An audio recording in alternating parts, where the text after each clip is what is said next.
जुगो जुगा टल धन धन गुरु ग्रंथ साहिब जी गुरु पातशाह जी की अपार अजमत बख्शिश असी सत्संगत के पल गुरु हजूर माण रहे हाँ। वडभागी हाँ। अजे हुणे अरदास की शमूलीयत के नाल अज दा पवित्र पावन गुरबचन गुरवाक ज्ञानी जी ने सानू दोहरा के सरवण करवाया है। अगलेरे बनते समय विच इन्हां गुरवाकां दी तकरीर विचार करांगे। आओ मर्यादित ढंग दे नाल गुरबचन की विवेचना प्रारंभ करिए। सब प्रेम कहना जी वाहिगुरु जी का खालसा वाहिगुरु जी की फतेह। अज दा ये पावन गुरबचन गुरवाक राग धनहासरी विचों है।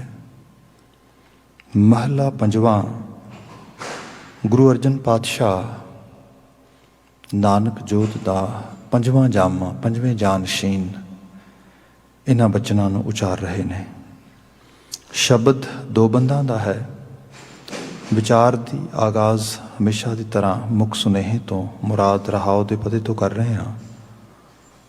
गुरुदेव जिक्र करते ने ठाकुर गाइए आत्म रंग शरणी पावन नाम ध्यावन सहज समावन संग रहाओ। ठाकुर गाइए आत्म रंग बार बार बाणी दे विच गायन करन दी गाउण दी आराधन दी जपण दी सिमरन दी ये गल आवेगी दोहराओ विच है। इहदे अंदर जिहड़ा गावना लफज है ये बड़ा इसकी बड़ी सिग्निफिकेशन है। आप जपजी साहब ही पढ़ीए तो बिल्कुल पहली पौड़ी गुरु नानक साहब सानू कुछ हिदायतां देंदे उस रचना दे विच। ते हिदायतां ये ने कि ये कर्म करन दा बंदे कोई लाहा नहीं है। सोचै सोच ना होवई चुपै चुप ना होवई भुखियां भुख ना उतरी। सीधे तौर पर कहा गया ये अपने मन मंडल की दुनिया वास्ते क्लीयर कर। इन्हां नूं करदियां करदियां उमरां लंघ गईयां जनरेशनस लंघ गईयां। ना समाज का भला होया ना मनुख का निजी रूप में भला होया। साडा मुख मुद्दा साडी मुख असल विच लोड़ कि सचियारा होई है सचियार होने दी है। तो उहदे लई तरीका कुछ होर नहीं गा। हुक्म रजाई चलना रब्बी रजा विच राजी रहो। फिर ये है कि सैकेंड पौड़ी शुरू होंदी। सैकेंड पौड़ी विच गुरु बाबा जी जिस हुक्म रजा दी विच रहण दी गल करदे उहदी व्याख्या करदे। हुक्मी होवन आकार हुक्म ना कहया जाई हुक्मी होवन जी हुक्म मिले वड्याई। फिर उहदी तीसरी पौड़ी जिहदे च गुरु बाबा जी दसदे असीं की करना है what to do. Actually it starts from third number stanza. जदों बाबा जी कहिंदे आ साडे हिस्से आया है गावे को ताण होवे किसे ताण। कोई उसनू गावे को दा मतलब कोई अनोनिमसली एनी वन और every one you can say in that way. मतलब किस रूप दे विच होवे किसे ताण। ताण दा मतलब एबिलिटी ताकत समर्था। किसी तरह की भी कोई ताकत है समर्था है उन्होंने अखां विच लिया उन्होंने जहन विच लिया सोच विच लिया ते लिया के उहदा एहसास कर उहदे नाल अपने आप नूं जोड़ जिन्हें ये बख्शी है जिन्हें दिती है जिहदी ये दात है। गावे को तान होवे किसे तान गावे को दात जाने निशान। उहदियां दित्तियां दातां नूं उहदी निशानी जान के गा। सो इत्थे बचन गाउणा है गावे है गायन करना गावना ये वार वार आया। लिटरली तौर पर भी साढ़े घर दे विच कीर्तन का महात्म है। पूरा गुरु ग्रंथ साहब बड़ी म्यूजिकल एक पूरी दी पूरी रचना है स्क्रिप्चर है। रागां दे गुलदस्तियां दे गुलदस्ते बयान किए गुरु महाराज ने। पूरी दी पूरी बाणी का अराउंड 95% हिस्सा राग सहित है जिते संगीत का जिक्र है जिदे विच सुर का जिक्र है ताल का जिक्र है पड़ताल का जिक्र है। मतलब वैरायटी ऑफ चीज़ां असीं इस उत्ते वेखदे हां। सो गावना तो उन्हों है गायन तो करना आ पर गायन करदियां होया किते इस भुलेखे च ना पै जाए बंदे कि गाना सिर्फ एक जिवें आर्टिस्टिक काम हुंदा, आर्ट वाला काम है, कला है सारे दी सारी। इत्थे बचन है ठाकुर गाइए आत्म रंग। ये सिर्फ कोई बहरूनी जी क्रिया या कोई विखावे की क्रिया या कोई आर्ट का कॉन्सैप्ट नहीं ये कला हैगा। इसनूं गुरु साहब ने होर भी बयानां च बयान किया, जिवें असीं महाराज दे बचन पढ़ते हाँ, कोई गावै रागी नादी बेदी बहु भांत कर। उन्होंने गाण वास्ते आवे तरीके ने। मैं पहले विनती कर रहा सीगा, रागां दे जरिए गाउणा, सुरताल विच गाउणा, म्यूजिकल वे नाल गाउणा। पर महाराज कहते कला म्यूजिक, कले राग, कले ये गायन किसी रूप दे तेरे जीवन का कल्याण नहीं कर पाएगा। कोई गावै रागी नादी, नादी कहते ने नाद, बहुत सारे डिफरेंट आवाज़ां म्यूजिक दियां विच पा के।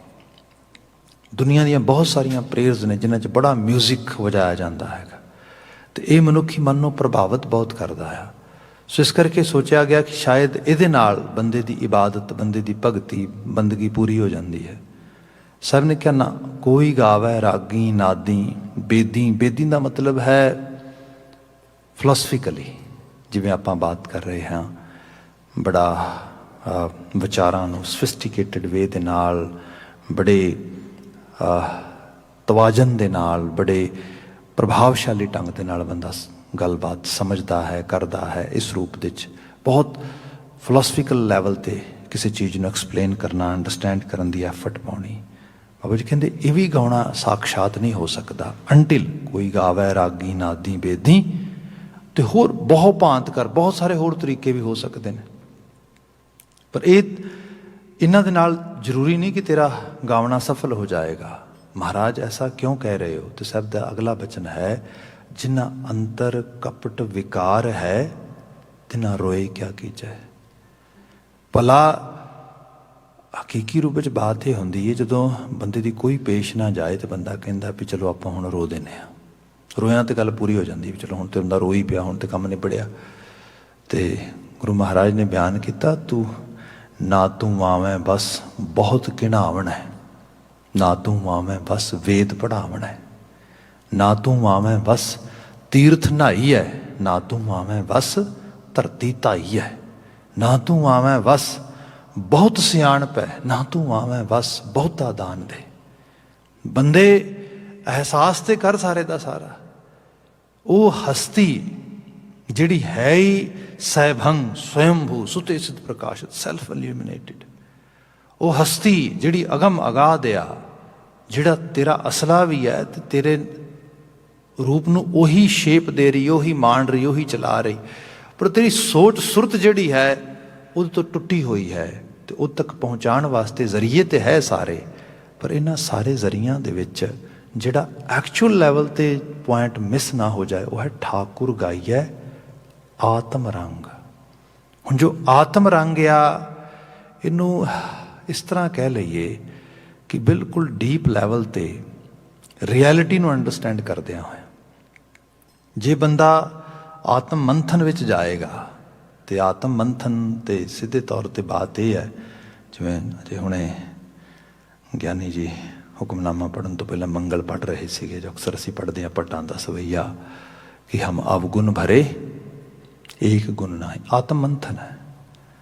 जदों अपने वाल देखते हाँ, जिवें बाबा कबीर जी बयान करते, कहते कि कबीर सब ते हम बुरे, हम तज भलो सब कोए। जदों मैं बहुत डीप लैवल ते देखदा, मैनूं लगता है मैं बुराइयां नाल भरिया पिया, मेरे अंदर बुरा ही बुरापन है, और कुछ है ही नहीं गा। कबीर सब ते हम बुरे, हम तज भलो सब कोए। आम हालतां तो बंदा बहुत जजमेंटल आ, वो कहता कि मैं तो चंगा हाँ, बाकी सारे माड़े ने। इत्थे अध्यात्मी तल ते बात आउंदी, बंदे नूं एहसास हुंदा मेरे तो सारे ही चंगे ने, मैनू आत्म सुधार की लोड़ है, मैनू आत्म मंथन की लोड़ है, मैनू अपनी खास करके इनर लिफ्टिंग वास्ते एफर्ट पाउणी चाहिदी है। सो दा बचन इस रूप में आया, बंदे इस किस्म के नाल आत्म मंथन कर, अपने आप नूं मतलब एक तरह के नाल झाड़ू मार, ਅਹਿਸਾਸ ਤੇ ਜਿਹੜੇ ਜੀਵਨ ਦੇ ਪਰਿਪੇਖ ਵਿੱਚ, ਜੀਵਨ ਦੇ ਹਿੱਸੇ ਵਿੱਚ ਕੰਮ ਕਰਨ ਦੀ ਲੋੜ ਹੈ, ਉੱਥੇ ਕੰਮ ਕਰ। ਕਿਤੇ ਬੰਦੇ ਦੇ ਅੰਦਰ ਈਰਖਾ ਹੈ, ਦੁਆਇਖ ਹੈ, ਜਾਂ ਭੱਟਾਂ ਦੇ ਸਵਈਏ ਦਾ ਹੀ ਅਸੀਂ ਭਾਵ ਲੈ ਰਹੇ ਸੀਗੇ ਕਿ ਹਮ ਅਵਗੁਣ ਭਰੇ ਏਕ ਗੁਣ ਨਾਹੀਂ, ਅੰਮ੍ਰਿਤ ਛਾੜ ਬਿਖੈ ਬਿਖਾਈ। ਬੀਤੀ ਰਾਤ ਦੀ ਬਾਤ ਹੋ ਰਹੀ ਸੀ, ਅੰਮ੍ਰਿਤ ਛਾੜ, ਇੱਕ ਅੰਮ੍ਰਿਤ ਵਰਗੀ ਚੀਜ਼ ਹੈ, ਉਹਨੂੰ ਛੱਡ ਦਿੱਤਾ, ਬਿਖ ਖਾਣ ਤੇ ਲੱਗ ਗਿਆ। ਆਪ ਸੋਚ ਕੇ ਦੇਖੀਏ ਅਸੀਂ ਸਾਰੇ ਕਿ ਇੱਕ ਪਾਸੇ ਗੁਰਬਾਣੀ ਦਾ ਪਾਠ ਕਰਨਾ, ਪਾਠ ਸੁਣਨਾ ਹੈ, ਦੂਸਰੇ ਪਾਸੇ ਉਸੇ ਸਮੇਂ ਦੇ ਵਿੱਚ ਨਿੰਦਿਆ, ਬਖੇਲਗੀ, ਚੁਗਲੀ ਕਰਨੀ ਹੈ। ਅੰਮ੍ਰਿਤ ਕਿਹੜਾ ਹੈ ਇਹਨਾਂ ਚੋਂ? ਪਾਠ ਕਰਨਾ ਕਿ ਨਿੰਦਿਆ, ਬਖੇਲਗੀ, ਚੁਗਲੀ ਕਰਨਾ? ਬੰਦਾ ਚੂਜ਼ ਕੀ ਕਰੇਗਾ? ਪ੍ਰੈਫਰੈਂਸ ਕਿਹਦੀ ਹੋਏਗੀ? ਹੋਰ ਸਰਲ ਕਰ ਲਈਏ, ਜਿਵੇਂ ਭਾਈ ਗੁਰਦਾਸ ਜੀ ਨੇ ਬੜਾ ਖੂਬਸੂਰਤ ਲਿਖਿਆ ਕਈ ਪਦਿਆਂ ਦੇ ਵਿੱਚ। ਉਹ ਬਿਆਨ ਕਰਦੇ, ਕਹਿੰਦੇ ਚੰਦਨ ਕੀ ਬਾਰ ਜੈਸੇ ਦੀਜੀਅਤ ਬਬੁਲ ਦਰਮ, ਕੰਚਨ ਸੰਪਟ ਮਧ ਕਾਂਚ ਗਹਿ ਰਾਖੀ ਹੈ। ਕਹਿੰਦੇ ਬਬੂਲ, ਕਹਿੰਦੇ ਕਿੱਕਰ ਨੂੰ, ਸਾਡੇ ਆਮ ਪੰਜਾਬ ਦੇ ਇਨਵਾਇਰਮੈਂਟ 'ਚ ਕਿੱਕਰਾਂ ਆਪਣੇ ਆਪ ਉੱਗਦੀਆਂ, ਬੇਤਹਾਸ਼ਾ ਉੱਗਦੀਆਂ। ਵੈਸੇ ਆਲ ਓਵਰ ਸਾਊਥ ਏਸ਼ੀਅਨ ਸਬ ਕੰਟੀਨੈਂਟ 'ਚ ਕਿੱਕਰ ਬਹੁਤ ਹੁੰਦਾ। ਹੁਣ ਹੁੰਦਾ ਕਿ ਜੇ ਕੋਈ ਸਪੋਜ਼ ਕੋਈ ਫਲਦਾਰ ਬੂਟਾ ਲਾਇਆ ਜਾਂ ਕੋਈ ਵੀ ਇਸ ਕਿਸਮ ਦੀ ਚੀਜ਼ ਲਾਈ ਜਾਂ ਕੋਈ ਫਸਲ ਬੀਜੀ, ਕਿੱਕਰਾਂ ਦੀਆਂ ਟਾਹਣੀਆਂ ਵੱਢ ਕੇ, ਉਹਦੇ ਬੂਟੇ ਵੱਢ ਕੇ ਲੋਕੀ ਵਾੜ ਕਰਦੇ। ਆਪਨੇ ਜ਼ਰੂਰ ਇਹ ਮਾਹੌਲ ਦੇਖਿਆ ਹੋਣਾ। ਉਹਦੀ ਵਾੜ ਦਿੱਤੀ ਜਾਂਦੀ, ਕਿਉਂਕਿ ਇੱਕ ਤੇ ਉਹ ਝਾੜ ਜਿਹਾ ਹੁੰਦਾ, ਦੂਜੇ ਨੂੰ ਕੰਡੇ ਹੁੰਦੇ ਲੰਮੇ ਲੰਮੇ, ਤੇ ਉਹਨੂੰ ਕ੍ਰਾਸ ਕਰਨਾ ਬੰਦੇ ਜਾਨਵਰ ਕਿਸੇ ਵਾਸਤੇ ਵੀ ਈਜ਼ੀ ਨਾ ਹੁੰਦਾ। ਭਾਈ ਗੁਰਦਾਸ ਜੀ ਕਹਿੰਦੇ ਉਹ ਕਿਹੋ ਜਿਹਾ ਸਮਾਂ ਤੇ ਕਿਸ ਤਰ੍ਹਾਂ ਦੇ ਹਾਲਾਤ ਹੋਣਗੇ ਜਦੋਂ ਬੰਦੇ ਇਹ ਕਰਦੇ ਹੋਣਗੇ। ਬਿਲਕੁਲ ਉਲਟ ਬਾਸੀ ਹੈ, ਬਿਲਕੁਲ ਉਸ ਤੋਂ ਉਲਟਾ ਕੰਮ। ਕਿ ਚੰਦਨ ਕੀ ਬਾਰ ਜੈਸੇ ਦੀਜੀਅਤ ਬਬੁਲ ਦਰਮ, ਦਰਮ ਕਹਿੰਦੇ ਬੂਟੇ ਨੂੰ, ਕਹਿੰਦੇ ਜਿਵੇਂ ਬਬੂਲ ਦੇ ਬੂਟੇ ਨੂੰ, ਕਿੱਕਰ ਦੇ ਬੂਟੇ ਨੂੰ ਚੰਦਨ ਦੇ ਬੂਟੇ ਵੱਢ ਵੱਢ ਕੇ ਵਾੜ ਲਾਈ ਜਾਂਦੀ ਹੋਏ। ਚੰਦਨ ਵੱਢੀ ਜਾ ਰਹੀ ਹੈ ਬਬੂਲ ਦੇ ਬੂਟੇ ਦੁਆਰੇ ਵਾਲ ਜਿਹੜੀ ਹੈ ਵਾੜ ਲਾਉਣ ਵਾਸਤੇ। ਇਹ ਹੈ ਤੇ ਫਿਰ ਦਾਰਸ਼ਨਿਕ ਜੀ ਬਾਤ ਹੈ, ਬੜੀ ਫਿਲਾਸਫੀਕਲ ਜੀ ਬਾਤ ਹੈ। ਸਮਾਂ ਹੀ ਹੈ ਸਾਡੇ ਕੋਲ ਤੇ ਸਮਾਂ ਹੀ ਚੰਦਨ ਹੈ। ਇਸ ਸਮੇਂ ਨੂੰ ਅਸੀਂ ਵੇਸਟ ਮੋਸਟਲੀ, ਮਤਲਬ ਅੱਜ ਦੀ ਹਾਲਤ ਇਹ ਹੈ ਕਿ ਬੰਦੇ ਦਾ ਵੱਡਾ ਜਿਹੜਾ ਹਿੱਸਾ ਸਮੇਂ ਦਾ ਉਹ ਸਿਰਫ ਇੰਟਰਟੇਨ ਕਰਨ ਤੇ ਲੱਗਾ ਹੈ ਆਪਣੇ ਆਪ ਨੂੰ, ਜਿਹਦਾ ਕੋਈ ਮਤਲਬ ਡੀਪ ਲੈਵਲ ਤੇ ਕੱਢਣ ਪਾਉਣ ਨੂੰ ਕੁਛ ਵੀ ਨਹੀਂ। ਬੰਦੇ ਨੂੰ ਲੱਗਦਾ ਕਿ ਬਸ ਆਹ ਜਿਹੜੀ ਚੀਜ਼ ਆ ਸਾਡੀ, ਖਾਸ ਕਰਕੇ ਜਿਹੜੀ ਯੰਗ ਜਨਰੇਸ਼ਨ ਆ, the one word they mostly use that is boredom. Bore ਹੋ ਗਿਆ, ਬੋਰ ਹੋ ਗਿਆ। ਤੇ ਜਿਸ ਚੀਜ਼ ਤੋਂ ਬੋਰ ਨਹੀਂ ਹੋ ਰਿਹਾ, ਉਸ ਸਾਰੇ ਕਾਰਜ ਵਿੱਚ ਕੋਈ ਕ੍ਰੀਏਟੀਵਿਟੀ, ਪ੍ਰੋਡਕਟੀਵਿਟੀ, ਕੋਈ ਕੰਟਰੀਬਿਊਸ਼ਨ ਨਹੀਂਗਾ, ਹੈ ਕਿ ਨਹੀਂ? ਚੰਦਨ ਦਾ ਬੂਟਾ ਵੱਢ ਵੱਢ ਕੇ ਤੇ ਬਬੂਲ ਦੇ ਬੂਟੇ ਨੂੰ ਬਚਾਇਆ ਜਾ ਰਿਹਾ। ਮਤਲਬ ਅਜੀਬ ਤਰ੍ਹਾਂ ਦੀ ਹਾਲਤ ਆ। ਬੰਦਾ ਇਸ ਲੈਵਲ ਤੇ ਸੋਚੇ ਤੇ ਫਿਰ ਅਹਿਸਾਸ ਹੁੰਦਾ ਆਖਰਕਾਰ ਇਹ ਕੀ ਹੈ। ਇਹਨੂੰ ਸਾਹਿਬ ਨੇ ਕਿਹਾ ਕਿ ਜਿਹਨੂੰ ਬੀਤੇ ਕੱਲ ਅਸੀਂ ਵਿਚਾਰ ਰਹੇ, ਸਾਕਤ ਕੀ ਬਿਦ ਨੈਨੋ ਡੀਠੀ, ਅੰਮ੍ਰਿਤ ਕੌਰਾ ਵਿਖਿਆ ਬੈਠੀ। ਜ਼ਹਿਰ ਮਿੱਠਾ ਲੱਗ ਰਿਹਾ, ਅੰਮ੍ਰਿਤ ਕੌੜਾ ਲੱਗ ਰਿਹਾ। ਇਹ ਰੂਪ ਜਿਹੜਾ ਆ, ਇਹਨੂੰ ਦੇਖ ਕੇ ਬੰਦੇ ਨੂੰ ਅਹਿਸਾਸ ਹੋਣਾ ਚਾਹੀਦਾ ਹੈ ਕਿ ਅਲਟੀਮੇਟਲੀ ਮੈਨੂੰ ਆਤਮ ਮੰਥਨ ਦੀ ਲੋੜ ਆ, ਇੰਡੀਵਿਜੂਅਲ ਤੌਰ ਤੇ ਵੀ, ਸੁਸਾਇਟੀ ਦੇ ਲੈਵਲ ਤੇ ਵੀ, ਸੋਸ਼ਲ ਸਟਰਕਚਰ ਵਿੱਚ ਵੀ ਪੂਰੇ 'ਚ ਇਹਦੀ ਆਵਸ਼ਕਤਾ ਹੋਏ ਬੰਦੇ ਨੂੰ ਕਿ ਅਹਿਸਾਸ ਕਰੇ ਜੀਵਨ ਦੀ ਐਨਰਜੀ ਕਿੱਧਰ ਚੈਨਲਾਈਜ਼ ਕਰਨੀ ਹੈ। ਅਤੇ ਕਈ ਵਾਰ ਚੀਜ਼ਾਂ ਨੂੰ ਸੋਚਦੇ ਸਮਝਦਿਆਂ ਬਿਆਨ ਕਰਦਾ ਹਾਂ ਕਿ ਲੈਰੀ ਕਿੰਗ ਦਲਾਈ ਲਾਮਾ ਨੂੰ ਪੁੱਛਦਾ ਆ, ਕੋਈ ਚੀਜ਼ ਤੈਨੂੰ ਫਰਸਟ੍ਰੇਟ ਕਰਦੀ ਹੈ? ਉਹ ਕਹਿੰਦਾ ਕਰਦੀ ਹੈ, ਕੋਈ ਸ਼ੱਕ ਨਹੀਂ। ਉਹ ਕਹਿੰਦਾ ਤੂੰ ਸਪਿਰਿਚੁਅਲ ਬੰਦਾ, ਰਿਲੀਜੀਅਸ ਬੰਦਾ, ਰਿਲੀਜੀਅਸ ਬੰਦੇ ਨੂੰ ਕੋਈ ਚੀਜ਼ ਫਰਸਟ੍ਰੇਸ਼ਨ ਹੋਣੀ ਨਹੀਂ ਚਾਹੀਦੀ। ਕਹਿੰਦਾ ਨਹੀਂ ਫਰਸਟ੍ਰੇਸ਼ਨ ਹੁੰਦੀ ਮੈਨੂੰ। ਕਹਿੰਦਾ ਕਿਸ ਚੀਜ਼ ਦੀ? ਕਹਿੰਦਾ ਇਸ ਗੱਲ ਦੀ ਫਰਸਟ੍ਰੇਸ਼ਨ ਹੁੰਦੀ ਹੈ ਕਿ ਸਾਡੀ ਜਿੰਨੀ ਯੰਗ ਜਨਰੇਸ਼ਨ ਆ, ਜਿਹੜਾ ਯੰਗ ਬਲੱਡ ਆ ਸੋਸਾਇਟੀ ਦਾ, ਜਿੰਨੇ ਕੁਛ ਚੰਗੇਰਾ ਕਰ ਸਕਣਾ ਸਭ ਕੁਛ, ਉਹਨਾਂ ਦੇ ਆਈਡੀਅਲ ਠੀਕ ਨਹੀਂ ਹੈ। ਮਸਕਰੇ, ਨਾਚੇ, ਇਹੋ ਜਿਹੇ ਲੋਕ। ਕਹਿੰਦਾ ਸੋਸ਼ਲ ਸਟਰਕਚਰ ਦੀ ਐਸੀ ਹਾਲਤ ਹੈ, ਸਾਰੀ ਐਨਰਜੀ ਉਸ ਪਾਸੇ ਨੂੰ ਡਾਇਵਰਟ ਹੋ ਰਹੀ ਜਾ ਰਹੀ। ਹੁਣ ਜੇ ਇਸ ਉਸੇ ਰੂਪ ਨੂੰ ਲਈਏ, ਠਾਕੁਰ ਗਾਈਏ ਆਤਮ ਰੰਗ। ਆਤਮ ਰੰਗ ਆਪਣੇ ਆਪ ਦੀ ਇਨਰ ਐਬਿਲਿਟੀ ਨੂੰ ਅੰਡਰਸਟੈਂਡ ਕਰਨਾ, ਉਹਦੇ 'ਚ ਆਪਣੇ ਆਪ ਨੂੰ ਲਗਾਉਣਾ, ਉਸ ਰੂਪ ਨੂੰ ਸਮਝਣਾ, ਅਹਿਸਾਸਣਾ। ਭਾਈ ਗੁਰਦਾਸ ਜੀ ਦਾ ਬਿਆਨ, ਉਹ ਕਹਿੰਦੇ ਇੱਕ ਰੰਗ ਹੋਰ ਦੇਖ ਲਵੋ, ਜਿਹੜਾ ਬਚਨ ਸੀਗਾ ਕਿ ਚੰਦਨ ਕੀ ਬਾਰ ਜੈਸੇ ਦੀਜੀਤ ਬਬੁਲ ਧਰਮ, ਕੰਚਨ ਸੰਪਟ ਮਦ ਕਾਂਚ ਕਹਿ ਰਾਖੀਏ। ਕੰਚਨ ਸੰਪਟ ਮਦ, ਅਸੀਂ ਅੱਜ ਵੀ ਜੇ ਕਿਤੇ ਸੁਨਿਆਰੇ ਤੋਂ ਕੋਈ ਚੀਜ਼ ਲੈ ਕੇ ਆਈਏ ਤੇ ਸੁਨਿਆਰਾ ਸੋਨੇ ਦੀ ਚੀਜ਼ ਨੂੰ ਕੱਚ ਦੀ ਡੱਬੀ 'ਚ ਪਾ ਕੇ ਦਿੰਦਾ ਹੈ। ਮਤਲਬ ਕੱਚ ਦੀ ਡੱਬੀ ਹੁੰਦੀ ਹੈ ਤੇ ਸੋਨਾ ਉਹਦੇ ਵਿੱਚ ਰੱਖਿਆ ਹੁੰਦਾ ਹੈ। ਭਾਈ ਗੁਰਦਾਸ ਜੀ ਕਹਿੰਦੇ ਕੈਸਾ ਸਮਾਂ ਹੋਏਗਾ ਜਦੋਂ ਸੋਨੇ ਦੀ ਡੱਬੀ ਬਣਾਈ ਜਾਏ ਤੇ ਉਹਦੇ 'ਚ ਕੱਚ ਰੱਖਿਆ ਜਾਏ। ਕਿਆ ਕਿ ਜਿਹੜਾ ਹੈ ਕੰਚਨ ਮਦ ਸੰਪਟ ਕਾਂਚ ਗਹਿ ਰਾਖੀ ਹੈ, ਕੰਚਨ ਦੇ ਸੰਪਟ ਦੇ ਵਿੱਚ ਕੱਚ ਦਾ ਪੀਸ ਰੱਖ ਕੇ ਤੇ ਉਹਨੂੰ ਇਸ ਰੂਪ ਵਿੱਚ ਬਣਾਇਆ ਜਾਏ, ਸਾਰੀ ਐਨਰਜੀ ਉਸ ਰੂਪ ਦੇ ਵਿੱਚ ਲਗਾਈ ਜਾਏ। ਨਾ, ਬੰਦੇ ਔਗੁਣਾਂ ਨੂੰ, ਅਲਾਮਤਾਂ ਨੂੰ, ਇਹਨਾਂ ਸਭ ਚੀਜ਼ਾਂ ਨੂੰ ਦੂਰ ਕਰਨਾ ਹੈ। ਤੇ ਦੂਰ ਕਰਨ ਵਾਸਤੇ ਇਹਨਾਂ ਦਾ ਮੰਥਨ ਕਰੇਗਾ, ਇਹਨਾਂ ਨੂੰ ਸਹੀ ਰੂਪ ਦੇ ਵਿੱਚ ਜਿਹੜਾ ਯੂਨੀਵਰਸਲ ਸੱਚ ਆ ਉਹਦੇ ਨਾਲ ਮੈਚ ਕਰਕੇ ਦੇਖੇਗਾ ਕਿ ਇਹ ਸੋਭਦਾ ਹੈ ਮੈਨੂੰ ਇਸ ਪਾਸੇ ਆਪਣੇ ਜੀਵਨ ਨੂੰ ਲਗਾਉਣਾ, ਇਸ ਪਾਸੇ ਐਨਰਜੀ ਨੂੰ ਲਗਾਉਣਾ। ਜਿਵੇਂ ਸਪੋਜ਼ ਕਰੋ ਕਰਮ ਸਿੰਘ ਸਟੋਰੀ ਨੇ ਇੱਕ ਜਗ੍ਹਾ ਬਹੁਤ ਖੂਬਸੂਰਤ ਲਿਖਦੇ, ਉਹ ਕਹਿੰਦੇ ਕਿ ਇੱਕ ਤੀਜੀ ਚੌਥੀ ਜਮਾਤ ਦਾ ਬੱਚਾ ਆਇਆ, ਆਪਣੇ ਸਹਿਪਾਠੀਆਂ ਨਾਲ ਬੈਠਾ ਆ ਤੇ ਬੈਠਾ ਬੈਠਾ ਪੇਪਰ ਤੇ ਡਰਾਇੰਗ ਕਰਦਾ। ਸਪੋਜ਼ ਇੱਕ ਮੋਰ ਦਾ ਚਿੱਤਰ ਬਣਾ ਦਿੰਦਾ, ਚਿੱਤਰ ਬਣ ਗਿਆ। ਉਹਦੇ ਸਹਿਪਾਠੀ ਉਹਦੇ ਨਾਲ ਆਲੇ ਦੁਆਲੇ ਨੇ, ਉਹ ਵੇਖ ਕੇ ਕਹਿੰਦੇ ਕਮਾਲ ਹੋ ਗਈ ਬਈ, ਕਮਾਲ ਦਾ ਚਿੱਤਰ ਬਣਾਇਆ ਤੂੰ ਤੇ ਬਹੁਤ ਵੱਡਾ ਚਿੱਤਰਕਾਰ ਬਣ ਗਿਆ। ਠੀਕ ਹੈ, ਉਹਨੇ ਵੀ ਮਨ ਵਿੱਚ ਮਾਣ ਲੈ ਲਿਆ ਕਿ ਲੈ ਮੇਰੇ ਤੋਂ ਵੱਡਾ ਤਾਂ ਚਿੱਤਰਕਾਰ ਹੀ ਕੋਈ ਨਹੀਂ, ਮੈਂ ਤੇ ਕਮਾਲ ਹੀ ਕਰਤੀ, ਮੈਂ ਤੇ ਬੜੀ ਬਲਾ ਬਣ ਗਿਆ।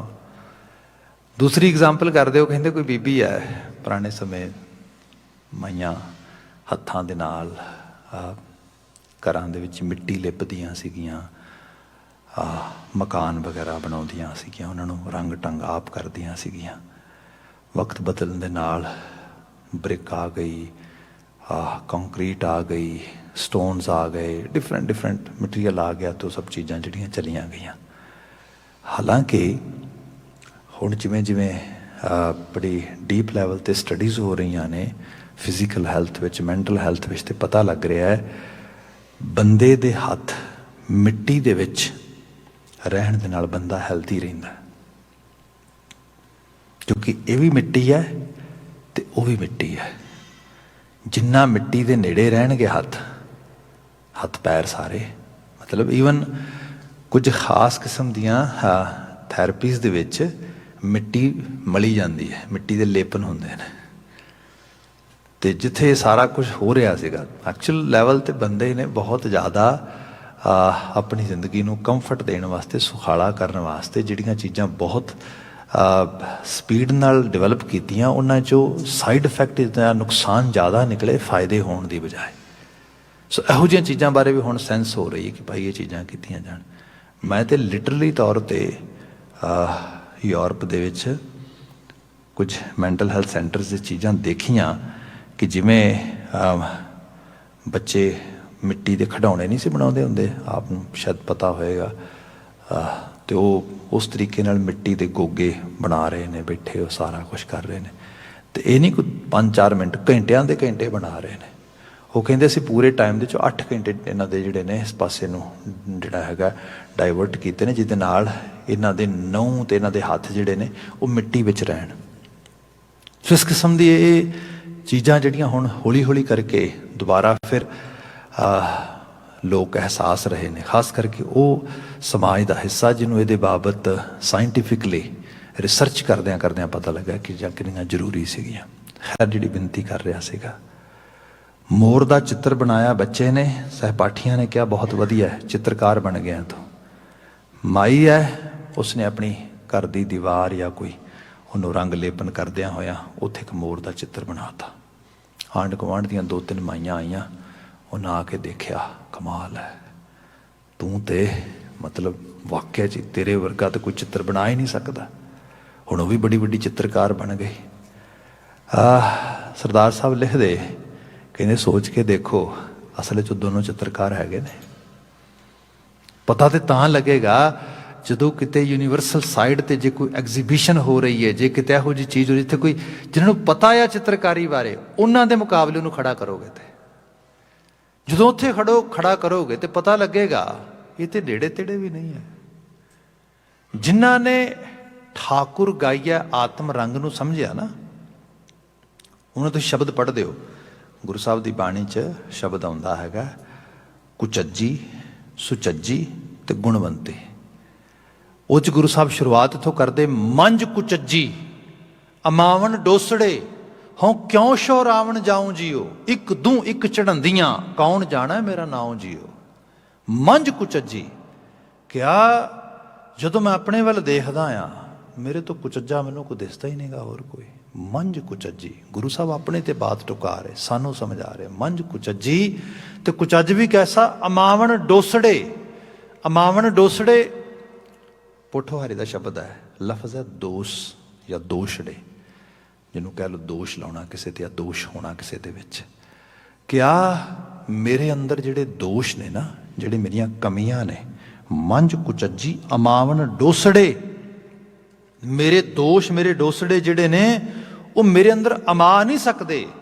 ਅਮਾ ਦਾ ਮਤਲਬ ਹੁੰਦਾ ਹੈ ਵੀ ਕੋਈ ਚੀਜ਼, ਭਾਂਡਾ ਛੋਟਾ ਹੋਏ ਤੇ ਉਸ ਭਾਂਡੇ 'ਚ ਤੁਸੀਂ ਕੋਈ ਚੀਜ਼ ਪਾਣ ਲੱਗੋ ਤੇ ਉਹ ਜ਼ਿਆਦਾ ਹੋਏ ਤੇ ਕੀ ਹੋਏਗਾ, ਉਸ ਭਾਂਡੇ 'ਚ ਨਹੀਂ ਸਮਾਏਗੀ, ਉਹ ਡੁੱਲ ਜਾਏਗੀ ਆਲੇ ਦੁਆਲੇ। ਮੇਰੇ ਦੋਸ਼ ਇੰਨੇ ਨੇ ਕਿ ਮੇਰੇ ਅੰਦਰ ਤੇ ਕੀ ਸਮਾਉਣੇ ਨੇ, ਮੇਰੇ ਵਿੱਚੋਂ ਤਾਂ ਉਬਲ ਕੇ ਬਾਹਰ ਪੈ ਰਹੇ ਨੇ।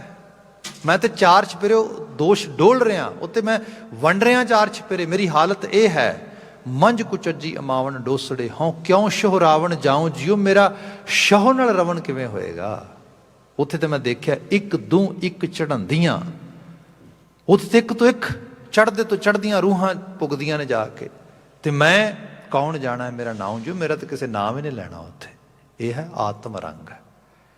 ਇੱਥੇ ਬੰਦਾ ਆਤਮ, ਦੇਖੋ ਦੋ, ਫਿਰ ਇੱਕ ਅਗਲੀ ਬਾਤ ਕਹਿ ਦਿਆਂ, ਇੱਕ ਹੈ ਆਤਮ ਗਿਲਾਨੀ, ਗਿਲਟ ਜਿਹਨੂੰ ਕਹਿੰਦੇ ਹਾਂ ਅਸੀਂ। ਗੁਰਬਾਣੀ ਇਹ ਨਹੀਂ ਸਿਖਾਉਂਦੀ ਗਿਲਟ ਹੀ ਨਾ ਫੀਲ ਕਰ। ਗੁਰਬਾਣੀ ਆਤਮ ਕ੍ਰਾਂਤੀ 'ਚ ਲੈ ਕੇ ਜਾਂਦੀ। ਹਾਂ, ਕਈ ਵਾਰ ਬੰਦਾ ਆਤਮ ਭ੍ਰਾਂਤੀ ਵਿੱਚ ਵੀ ਰਹਿੰਦਾ ਹੈ, ਮਤਲਬ ਭੁਲੇਖੇ 'ਚ। ਜਿਵੇਂ ਸਾਹਿਬ ਇਹ ਵੀ ਬਿਆਨ ਕਰਦੇ ਨਾ ਕਿ ਇੱਕ ਨਾ ਨਾਦ ਨਾ ਵੇਦ ਨਾ ਗੀ ਰਸ ਰਸ ਕਸ ਨਾ ਜਾਣੰਤ। ਹਾਲਤ ਇਹ ਹੈ ਵੀ ਪਤਾ ਤੇ ਕੁਛ ਵੀ ਨਹੀਂ, ਪਰ ਹਾਂ ਨਾਨਕ ਤੇ ਨਰ ਅਸਲ ਖਰ, ਜੇ ਬਿਨ ਗੁਣ ਗਰਭ ਕਰੰਥ। ਗੁਣ ਹੈ ਨਹੀਂ ਕੋਈ ਵਡਿਆਈ, ਕੋਈ ਖੂਬੀ, ਕੋਈ ਜੀਵਨ ਦੀ ਕੁਛ ਆਭਾ ਹੈ ਨਹੀਂ ਗੀ, ਤੇ ਗੁਮਾਨ ਇੰਨਾ ਆ ਕਿ ਉਹ ਨਹੀਂ ਸਮਾਉਂਦਾ ਆਪਣੇ ਆਪ ਦੇ ਵਿੱਚ। ਕਹਿੰਦਾ ਵੀ ਜਿੱਡੀ ਤੋਪ ਮੈਂ ਆ, ਮੈਂ ਹੀ ਆ, ਬਸ ਮੇਰੇ ਵਰਗਾ ਤਾਂ ਕੋਈ ਹੋਰ ਹੈ ਹੀ ਨਹੀਂਗਾ। ਇਹ ਹਾਲਤ ਆਤਮ ਭ੍ਰਾਂਤੀ ਦੀ ਹੈ, ਇਹ ਭਟਕੇ ਹੋਏ ਬੰਦੇ ਦੀ ਹੈ। ਇਹੋ ਜਿਹਾ ਬੰਦਾ ਉਹ ਕਿਸੇ ਲੈਵਲ ਤੇ ਵੀ ਆਤਮਿਕ ਤੌਰ ਤੇ ਆਪਣੇ ਆਪ ਨੂੰ ਉਸ ਪਾਵਨ ਹਾਲ ਤੱਕ ਨਹੀਂ ਲਿਜਾ ਸਕੇਗਾ। ਸੋ ਜਿੰਨੇ ਇਸ ਲੈਵਲ ਤੇ ਕੁਛ ਆਪਣੇ ਆਪ ਨੂੰ ਦੇਖਿਆ ਗੋਖਿਆ, ਤੁਹਾਨੂੰ ਪਤਾ ਲੱਗਾ ਉਹ ਮਾੜਾ ਪੰਨਿਆ, ਕਾਫੀ ਕੁਛ ਕੰਮ ਕਰਨ ਵਾਲਾ ਆ, ਇਹਦੇ 'ਚ ਯਾਦ ਤੇ ਬੰਦਾ ਫਿਰ ਆਤਮ ਗਿਲਾਨੀ 'ਚ ਚਲਾ ਜਾਏਗਾ। ਬਾਬਾ ਜੀ ਕਹਿੰਦੇ ਇਹ ਕਿਉਂ ਜਾਣਾ ਹੈ? ਜਦੋਂ ਦੇਖੋ ਮਨ ਕਿਉਂ ਬੈਰਾਗ ਕਰੇਗਾ ਸਤਿਗੁਰ ਮੇਰਾ ਪੂਰਾ। ਮੈਂ ਬੈਰਾਗੀ ਤੇ ਤਾਂ ਹੋਵਾਂ, ਰੋਣ ਤੇ ਤਾਂ ਲੱਗਾ, ਮੈਂ ਕੁਰਲਾਵਾਂ ਤੇ ਬੈਠ ਕੇ ਤਾਂ, ਜੇ ਮੇਰੇ ਕੋਲ ਇਲਾਜ ਕੋਈ ਨਾ ਹੋਏ, ਸੋਰਸ ਕੋਈ ਨਾ ਹੋਏ, ਮੈਂ ਤੇ ਮਾਰਿਆ ਗਿਆ ਜੀ, ਮੇਰਾ ਤਾਂ ਕੋਈ ਟ੍ਰੀਟਮੈਂਟ ਵੀ ਨਹੀਂ ਹੈਗਾ। ਬਾਬਾ ਜੀ ਕਹਿੰਦੇ ਜਦੋਂ ਵੈਦ ਪੂਰਾ ਹੈ ਤੇ ਵੈਦ ਤੈਨੂੰ ਕਹਿ ਰਿਹਾ ਤੂੰ ਇੱਕ ਵਾਰ ਆ ਤੇ ਸਹੀ ਮੇਰੇ ਵੱਲ ਨੂੰ। ਫਿਰ ਭਾਈ ਗੁਰਦਾਸ ਜੀ ਨੂੰ ਯਾਦ ਕਰਦੇ ਆ, ਚਰਨ ਸ਼ਰਨ ਗੁਰ ਏਕ ਪੈਂਡਾ ਜਾਏ ਚੱਲ, ਸਤਿਗੁਰ ਕੋਟ ਪੈਂਡਾ ਆਗੇ ਹੋਏ ਲੇਤ। ਜਿਹੜਾ ਵੈਦ ਇਹ ਕਹਿ ਰਿਹਾ ਵੀ ਗੱਲ ਹੀ ਕੁਛ ਨਹੀਂ, ਤੂੰ ਇੱਕ ਵਾਰੀ ਅੱਗੇ ਤੇ ਵੱਧ, ਮੈਂ ਤੇਰੇ ਅੰਗ ਸੰਗ ਆ, ਤੇਰੇ ਨਾਲ ਆ। ਸੋ ਕਿਆ ਮਨ ਕਿਉਂ ਬੈਰਾਗ ਕਰੇਗਾ ਸਤਿਗੁਰ ਮੇਰਾ ਪੂਰਾ, ਮਨਸਾ ਕਾ ਦਾਤਾ ਸਭ ਸੁਖ ਨਿਧਾਨ, ਅੰਮ੍ਰਿਤ ਸਰਸਦ ਹੀ ਭਰਪੂਰਾ। ਮਨਸਾ ਕਾ ਦਾਤਾ ਸਭ ਸੁਖ ਨਿਧਾਨ, ਇਹ ਵੀ ਇੱਕ ਆਤਮ ਮੰਥਨ ਵਿੱਚੋਂ ਚੀਜ਼ ਨਿਕਲਦੀ ਹੈ। ਬੰਦਾ ਆਤਮਿਕ ਤੌਰ ਤੇ ਇਤਨਾ ਬੁਲੰਦ ਹੋ ਜਾਂਦਾ ਕਿ ਮਨ ਮੰਡਲ ਦੇ ਵਿੱਚ ਇੱਛਾਵਾਂ ਪਿਓਰ ਤੇ ਚੰਗੇਰੀਆਂ ਆਉਂਦੀਆਂ, ਤੇ ਜੋ ਆਉਂਦੀਆਂ ਉਹਨਾਂ ਨੂੰ ਪੁਗਾ ਦਿੰਦਾ। ਨਿਸ਼ਚੇ ਨਾਲ ਹੀ ਜਿੱਤ ਹੁੰਦੀ, ਜੋ ਬਾਤ ਤੈਅ ਕੀਤੀ ਹੋ ਗਈ, ਪੁੱਗ ਗਈ। ਇਹ ਆਤਮ ਬਲ ਆ, ਇਹ ਹਾਇਰ ਲੈਵਲ ਦੀ ਗੱਲ ਆ ਜਾਂਦੀ। ਇੱਥੇ ਬੰਦਾ ਜਿਹਨੂੰ ਬਾਬਾ ਕਬੀਰ ਜੀ ਨੇ ਕਿਹਾ ਕਿਹਾ ਤੁਸੀਂ ਕੀ ਕਰ ਰਹੇ ਹੋ? ਉਹਨਾਂ ਨੂੰ ਹਾਕਮ ਨੇ ਫੜਿਆ, ਜੰਜੀਰਾਂ 'ਚ ਬੰਨ ਲਿਆ, ਡਰਾਇਆ, ਕੁੱਟਿਆ, ਮਾਰਿਆ, ਹਾਥੀ ਅੱਗੇ ਸੱਟਤਾ। ਹਿਸਟਰੀ 'ਚ ਹੀ ਸਾਰੀ ਚੀਜ਼ਾਂ ਪੜ੍ਹਦੇ ਹਾਂ। ਬਾਬਾ ਕਬੀਰ ਜੀ ਕਹਿੰਦੇ ਕਿਉਂ ਆਪਣੀ ਵਿਅਰਥ ਦੀ ਕਿਰਿਆ 'ਚ ਲੱਗੇ ਹੋ? ਸੱਚ ਇਹ ਹੈ ਮਨ ਨਾ ਡਿਗੈ ਤਨ ਕਾਹੇ ਕੋ ਡਰਾਈ। ਜਦੋਂ ਡਰ ਤੇ ਮਨ ਦੀ ਦੁਨੀਆ ਦਾ, ਜਦੋਂ ਮਨ ਡਰਦਾ ਹੀ ਨਹੀਂ ਤੇ ਫਿਰ ਤਨ ਕਿਉਂ ਡਰੇਗਾ? ਤਨ ਤੇ ਇੱਥੇ ਖੀਣ ਹੋ ਜਾਏਗਾ। ਤਨ ਨੂੰ ਤੇ ਪੋਰਿਆਂ ਪੋਰਿਆਂ ਕਰ ਲੋਗੇ, ਪਰ ਇਹ ਭੁੱਲ ਜਾਓ ਤੁਸੀਂ ਕਿ ਇਹਦੇ ਚੋਂ ਜੋ ਤੁਸੀਂ ਲੱਭਦੇ ਹੋ ਕਿ ਇਹ ਡਰ, ਇਹ ਤਨ ਕਾਂਪ ਖਾਏਗਾ, ਇਹ ਡਰੇਗਾ, ਯਰਕੇਗਾ ਨਾ। ਜੋ ਕਰਨਾ ਆ ਉਹ ਪੂਰੇ ਅਮਲ ਵਿੱਚ ਆਤਮਿਕ ਤੌਰ ਤੇ ਉਸ ਪਾਸੇ ਮੇਰੀ ਐਨਰਜੀ ਸਾਰੀ ਉਸ ਪਾਸੇ ਲੱਗੀ ਹੈ। ਇਹ ਰੂਪ ਆ। ਇਹ ਆਤਮਿਕ ਤੌਰ ਤੇ ਆਪਣੇ ਆਪ ਨੂੰ ਅੰਡਰਸਟੈਂਡ ਕਰਦਿਆਂ ਹੋਇਆਂ ਜਦੋਂ ਬੰਦਾ ਉਸ ਪਾਸੇ ਨੂੰ ਵੱਧਦਾ ਆ, ਉਹਦੇ ਅੰਦਰ ਜੀਵਨ ਦੀਆਂ ਖਾਮੀਆਂ, ਕਮੀਆਂ, ਉਹਨਾਂ ਨੂੰ ਦੂਰ ਕਰਨ ਵਾਸਤੇ ਫਿਰ ਗੁਰੂ ਆ ਖੜਦਾ ਕੋਲ, ਗੁਰੂ ਦੀ ਸਿੱਖਿਆ ਆ ਖੜਦੀ। ਤੇ ਫਿਰ ਆਤਮਿਕ ਤੌਰ ਤੇ ਜਿਹਦੇ ਕੋਲ ਇਤਨੀ ਪਿਓਰਿਟੀ ਆ ਜਾਏਗੀ, ਸ਼ੁੱਧਤਾ ਆ ਜਾਏਗੀ। ਇਹੀ ਠਾਕੁਰ ਗਾਈ ਹੈ ਆਤਮ ਰੰਗ, ਇਹਦੀ ਬਾਤ ਹੋ ਰਹੀ ਹੈ ਇਹਦੇ ਵਿੱਚ। ਤੇ ਫਿਰ ਉਹ ਤੇ ਉਸ ਕਰਤਾਰ ਦੀ ਚਰਨ ਸ਼ਰਨ ਆ ਗਿਆ, ਉਹ ਤੇ ਉਹਦੇ ਅੰਗ ਸੰਗ ਹੋ ਗਿਆ, ਉਹਦੇ ਨਾਲ ਉਹਦੀ ਸਾਂਝ ਬਣ ਗਈ। ਤੇ ਜਦੋਂ ਇਹ ਚੀਜ਼ ਬਣ ਗਈ ਤੇ ਫਿਰ ਮਹਾਰਾਜ ਦੀ ਬਾਣੀ 'ਚ ਬਾਬਾ ਕਬੀਰ ਜੀ ਨੇ ਬਿਆਨ ਕੀਤਾ ਨਾ, ਆਤਮ ਰੰਗ 'ਚ ਜਦੋਂ ਗਈ ਰੂਹ ਹੁੰਦੀ ਹੈ। ਤੇ ਲੋਕੀ ਤੇ ਡਰਦੇ ਮਾੜੀਆਂ ਮਾੜੀਆਂ ਗੱਲਾਂ ਤੋਂ ਵੀ ਪਤਾ ਨਹੀਂ ਮਰ ਨਾ ਜਾਈਏ ਕਿਤੇ, ਮਰਨ ਤੋਂ ਬਾਅਦ ਪਤਾ ਨਹੀਂ ਕੀ ਹੋਏਗਾ, ਕੈਸੀ ਸਰਬੁਲੰਦ ਅਵਸਥਾ ਹੋਏਗੀ। ਜਦੋਂ ਕਿਹਾ ਗੱਲ ਹੀ ਕੁਛ ਨਹੀਂ ਹੈ। ਹੁਣ ਤੇ ਹਾਲਤ ਇਹ ਬਣ ਗਈ ਹੈ ਵੀ ਅਬ ਤੋਂ ਜਾਏ ਚੜ੍ਹੇ ਸਿੰਘਾਸਨ, ਮਿਲੇ ਹੈ ਸਾਰੰਗ ਪਾਣੀ, ਰਾਮ ਕਬੀਰਾ ਏਕ ਭਏ ਹੈ ਕੋਈ ਨਾ ਸਕੈ ਪਛਾਣੀ। ਇਹ ਆਤਮ ਰੰਗ ਹੈ, ਜਿੱਥੇ ਆਤਮ ਨੂੰ ਇਹ ਪਹਿਚਾਨ ਹੋ ਗਈ, ਹੂ ਐਮ ਆਈ, ਮੈਂ ਕੌਣ ਹਾਂ, ਮੈਂ ਉਸ। ਤੇ ਬਾਬਾ ਕਬੀਰ ਜੀ ਕਹਿੰਦੇ ਆਈਡੀਅਲ ਸਾਡਾ ਹੈ ਵੀ ਇਹ। ਅਸੀਂ ਕਈ ਵਾਰੀ ਬਚਨ ਉਹਨਾਂ ਦੇ ਵਿਚਾਰੇ ਕਿ ਕਬੀਰ ਰੋੜਾ ਹੋਏ ਰਹੋ ਬਾਟ ਕਾ ਤਜ ਮਨ ਕਾ ਅਭਿਮਾਨ, ਐਸਾ ਕੋਈ ਦਾਸ ਹੋਏ ਤਾਹੇ ਮਿਲਾ ਭਗਵਾਨ। कबीर रोड़ा हुआ तो क्या भया, पंथी को दुख दे हर जन ऐसा चाहिए जो तरनी में खे। कबीर खे हुई तो क्या भया, जो उड़ लागे अंग हर जन ऐसा चाहिए जो पानी सरभंग। कबीर पानी हुआ तो क्या भया, जो सीरा ताता हुए हर जन ऐसा चाहिए जैसा हर ही होए। आत्म रंग बिल्कुल उस लैवल ते थे ਉਹਦੇ ਨਾਲ ਹੀ ਮੈਚ ਕਰਨਾ ਆ ਜਾ ਕੇ। ਆਈਡੀਅਲ ਹੀ ਉਹ ਹੈ। ਸੋ ਬਾਤ ਜਿਹੜੀ ਮੈਂ ਕਹਿ ਰਿਹਾ ਸੀਗਾ ਕਿ ਜਾਂ ਤਾਂ ਇਹ ਹੈ ਕਿ ਆਤਮ ਪ੍ਰਾਂਤੀ 'ਚ ਜੀਏ, ਜੇ ਸਮਝ ਆ ਜਾਏ, ਆਤਮ ਗਿਲਾਨੀ 'ਚ ਜੀਏ, ਜੇ ਗੁਰੂ ਮਿਲ ਜਾਏ ਆਤਮ ਕ੍ਰਾਂਤੀ 'ਚ ਜੀਏ, ਤੇ ਜੇ ਆਤਮ ਕ੍ਰਾਂਤੀ 'ਚ ਆ ਜਾਏ, ਇਹੀ ਆਤਮਿਕ ਸ਼ਾਂਤੀ ਅਸਲ ਦੇ ਵਿੱਚ। ਜੀਆਂ ਦੇ ਗੁਜ਼ਰਨ ਤੋਂ ਬਾਅਦ ਅਸੀਂ ਆਤਮਿਕ ਸ਼ਾਂਤੀ ਦੇ ਔੜ ਪੌੜ ਕਰਦੇ ਹਾਂ ਵੀ ਹੋ ਜਾਏ ਕਿਤੇ, ਮੇ ਸੋਲ ਰੈਸਟ ਇਨ ਪੀਸ, ਪ੍ਰੇਅਰਸ ਕਰਦੇ ਹਾਂ, ਠੀਕ ਹੈ, ਗੁਜ਼ਰਿਆਂ ਨੂੰ ਇਹੀ ਕਹਿ ਸਕਦੇ ਹਾਂ, ਟ੍ਰਿਬਿਊਟ ਤੇ ਹੀ ਹੁੰਦਾ। ਪਰ ਸੱਚਾਈ ਇਹ ਹੈ ਪੀਸ ਤੇ ਕੈਰੀ ਕਰਕੇ ਲਿਜਾਣੀ ਪੈਂਦੀ ਹੈ। ਜੇ ਤਾ ਉਮਰ ਬੰਦੇ ਨੇ ਆਤਮ ਭ੍ਰਾਂਤੀ ਦੇ ਵਿੱਚ, ਆਤਮ ਗਿਲਾਨੀ 'ਚ ਜੀਵਨ ਜੀਆ ਆ, ਤੇ ਫਿਰ ਹੁਣ ਤੇ ਮਤਲਬ ਇਹ ਤੇ ਐਵੇਂ ਹੋ ਨਹੀਂ ਨਾ ਸਕਦਾ ਇਸ ਕਿਸਮ ਦੀ ਕੋਈ ਬਾਤ ਹੋ ਜਾਏ ਇਸ ਰੂਪ ਦੇ ਵਿੱਚ। ਚਲੋ ਸਾਡੇ ਇੱਥੇ ਤਾਂ ਥੋੜ੍ਹਾ ਜਿਹਾ ਚੱਲਣ ਉਸ ਕਿਸਮ ਦਾ ਨਹੀਂ ਹੈਗਾ। ਅਦਰਵਾਈਜ਼ ਮੈਨੂੰ ਯਾਦ ਹੈ ਮੈਂ ਆਪਣੇ ਸ਼ਹਿਰ ਜਦੋਂ ਗੁਰਮਤਿ ਇੰਸਟੀਟਿਊਸ਼ਨ ਤੋਂ ਨਿਕਲਿਆ ਤੇ ਕੁਝ ਸਮਾਂ ਕਥਾ ਦੀ ਸੇਵਾ ਕਰਨ ਦਾ ਮੌਕਾ ਬਣਿਆ ਉੱਥੇ, ਥੋੜ੍ਹੇ ਜਿਹੇ ਦਿਨ ਹੀ ਬਸ। ਤੇ ਉਹ ਮੈਂ ਉੱਥੇ ਕਿ ਚੱਲਣ ਦੇਖਿਆ, ਕੋਈ ਫੌਤ ਹੋ ਗਿਆ ਬੰਦਾ, ਤੇ ਉਹਦੀ ਜਿਹੜੀ ਹੈ ਲਾਸ਼ ਨੂੰ ਚੁੱਕ ਕੇ ਪਹਿਲਾਂ ਗੁਰਦੁਆਰੇ ਲੈ ਕੇ ਆਏ, ਉੱਥੇ ਆ ਕੇ ਗੁਰਦੁਆਰੇ ਸਾਹਮਣੇ ਰੱਖਿਆ, ਫਿਰ ਚੱਕਿਆ, ਫਿਰ ਲੈ ਗਏ। ਤੇ ਸੱਜਣ ਸੀਗੇ ਉੱਥੇ, ਤੇ ਮੈਂ ਉਹਨਾਂ ਨੂੰ ਪੁੱਛਿਆ, ਮੈਂ ਕਿਹਾ ਵੀ ਇਹ ਕੀ ਹੈ, ਮੈਂ ਤੇ ਪਹਿਲੀ ਵਾਰੀ ਦੇਖ ਰਿਹਾ, ਮੈਂ ਤੇ ਕਦੀ ਇਹੋ ਜਿਹਾ ਮਜ਼ਮੇ ਕਰੀ ਦੇਖੀ ਨਹੀਂ। ਕਹਿੰਦੇ ਜੀ ਮੱਥਾ ਟਿਕਾਣ ਲਿਆਏ ਨੇ, ਇਹਨੂੰ ਮੱਥਾ ਟਿਕਾ ਕੇ ਲਗਾਏ ਨੇ। ਖੈਰ ਉਹ ਹਲਵਾਈ ਸੀਗੇ, ਤੇ ਹਲਵਾਈਆਂ ਦਾ ਉਹਨਾਂ ਦਾ ਨੌਕਰ ਵੀ ਸੀ ਅੱਗੇ, ਤੇ ਉਹ ਹੱਸ ਕੇ ਕਹਿੰਦਾ ਸਰਦਾਰ ਸਾਹਿਬ ਆਪਣੇ ਆਪ ਤੋਂ ਚਲ ਕੇ ਕਦੀ ਗੁਰਦੁਆਰੇ ਆਇਆ ਨਹੀਂ। ਉਹਨੂੰ ਤੰਗ ਹੀ ਕੀਤਾ, ਉਹ ਕਦੀ ਆਪ ਤੁਰ ਕੇ ਤੇ ਆਇਆ ਨਹੀਂ ਗਾ। ਅੱਜ ਤੁਸੀਂ ਉਹਨੂੰ ਇੱਥੇ ਲੈ ਕੇ ਆਏ ਹੋ ਇਸ ਰੂਪ ਦੇ ਵਿੱਚ। ਮਤਲਬ ਜਿਹੜਾ ਜੀਵਨ ਚੱਲਦਿਆਂ ਹੋਇਆਂ ਜੀਵਨ ਪ੍ਰਯੰਤ ਉਹ ਤੇ ਕੰਮ ਕੀਤਾ ਨਹੀਂ, ਤੇ ਹੁਣ ਕਿਆ ਸੋਚਿਆ ਜਾ ਰਿਹਾ। ਸਭ ਕਹਿੰਦੇ ਇੱਥੋਂ ਅਰਨ ਕਰਕੇ ਲੈ ਕੇ ਜਾਣੀ ਹੈ। ਇਹ ਹੈ ਅਬ ਤੋਂ ਜਾਏ ਚੜ੍ਹੇ ਸਿੰਘਾਸਨ। ਉਸ ਸਿੰਘਾਸਨ ਤੇ ਪੌੜੀਆਂ ਆਪ ਚੜ੍ਹਨੀਆਂ ਨੇ। ਕਿਆ ਕਬੀਰ ਸੁਰਗ ਨਰਕ ਤੇ ਮੈਂ ਰਹਿਓ ਸਤਿਗੁਰ ਕੇ ਪ੍ਰਸਾਦ। ਕਿਉਂਕਿ ਜਿਹੜਾ ਸਤਿਗੁਰ ਮੇਰਾ ਪੂਰਾ ਆ, ਜਦੋਂ ਉਹਦੇ ਨਾਲ ਐਸੋਸੀਏਸ਼ਨ ਬਣ ਗਈ ਤੇ ਫਿਰ ਤੇ ਜਿਉਂਦੇ ਜੀ ਸੁਰਗ ਨਰਕ ਉਹ ਸਾਰੀ ਚੀਜ਼ ਤੋਂ ਬੰਦੇ ਨੂੰ ਪਤਾ ਲੱਗ ਗਿਆ ਕੀ ਹੈ। ਨਰਕ ਹੈ ਵਿਚਾਰਾਂ ਦੇ ਗਰਕ ਹੋਣ ਵਾਲੀ ਹਾਲਤ ਵਿੱਚ ਜੀਣਾ। ਜਦੋਂ ਗਰਕ ਹੋਣ ਵਾਲੇ ਵਿਚਾਰਾਂ ਨੂੰ ਨਾ ਸੁਣਨਾ, ਨਾ ਪੜ੍ਹਨਾ, ਨਾ ਅੰਦਰ ਰਹਿਣ ਦੇਣਾ, ਨਾ ਟਿਕਾ ਦੇਣਾ, ਉਹਨਾਂ ਨੂੰ ਤਾਂ ਝਾੜੂ ਮਾਰ ਕੇ ਬਾਹਰ ਕੱਢਤਾ। ਆਤਮਿਕ ਤੌਰ ਤੇ ਬੰਦੇ ਨੇ ਉਹੀ ਖਿਆਲ, ਉਹੀ ਬਚਨ, ਉਹੀ ਸੋਚ, ਉਹੋ ਜੀ ਜ਼ਹਿਨੀਅਤ ਅਪਣਾ ਲਈ ਤੇ ਹੁਣ ਤੇ ਨਰਕੋ ਕੈਰੀ ਨਹੀਂ ਕਰਦਾ ਤੇ ਬਹੁਤੀ ਲਾਲਸਾ ਵੀ ਨਹੀਂ। ਆਤਮਿਕ ਤੌਰ ਤੇ ਬੰਦਾ ਉਸ ਅਵਸਥਾ ਤੇ ਹੈ ਜਿੱਥੇ ਜਾ ਕੇ ਕਿਹਾ ਕਿ ਕੱਲਾ ਸੁਖ ਨੂੰ ਲੱਭਦਿਆਂ ਅਸੀਂ ਗੁਰੂ ਤੇਗ ਬਹਾਦਰ ਸਾਹਿਬ ਦੇ ਬਚਨਾਂ ਨੂੰ ਕਿੰਨੀ ਵਾਰੀ ਪੜ੍ਹਿਆ ਹੈਗਾ, ਸੁਖ ਕੇ ਹੇਤ ਬਹੁਤ ਦੁੱਖ ਪਾਵਤ। ਜਦੋਂ ਬਹੁਤ ਖਾਹਿਸ਼ ਸੁੱਖ ਦੀ ਹੋ ਜਾਏ, ਸਮਝੋ ਦੁੱਖ ਦਾ ਰਾਹ ਪੱਧਰਾ ਹੋ ਰਿਹਾ ਤੁਹਾਡੇ ਲਈ। ਸਮਝੋ ਸਿੱਧੀ ਮੰਜ਼ਿਲ ਦੁੱਖ ਵਾਲੇ ਪਾਸੇ ਜਾਏਗੀ ਹੁਣ ਤੁਹਾਡੀ। ਸੇ ਬਾਤ ਆਇਆ ਸੁਖ ਕਾ ਹੇਤ ਬਹੁਤ ਦੁੱਖ ਪਾਵਤ, ਸੇਵ ਕਰਤ ਜਨ ਜਨ ਕੀ। ਬੰਦਾ ਆਲੇ ਦੁਆਲੇ ਨੂੰ ਪਲੀਜ਼ ਕਰਨ ਦੀ ਟਰਾਈ ਕਰ ਰਿਹਾ ਤੇ ਪਲੀਜ਼ ਕਾਹਦੇ ਲਈ ਕਰ ਰਿਹਾ ਕਿ ਤਾਂ ਕਿ ਮੈਨੂੰ ਕੋਈ ਬੈਨੀਫਿਟ ਵੱਧ ਮਿਲ ਜਾਏ। ਭਲੇ ਬੰਦੇ ਹੁਣ ਨਾ ਮਿਲੇਗਾ। ਇੱਥੇ ਤੇ ਨਿਸ਼ਕਾਮ ਭਾਵ ਆ।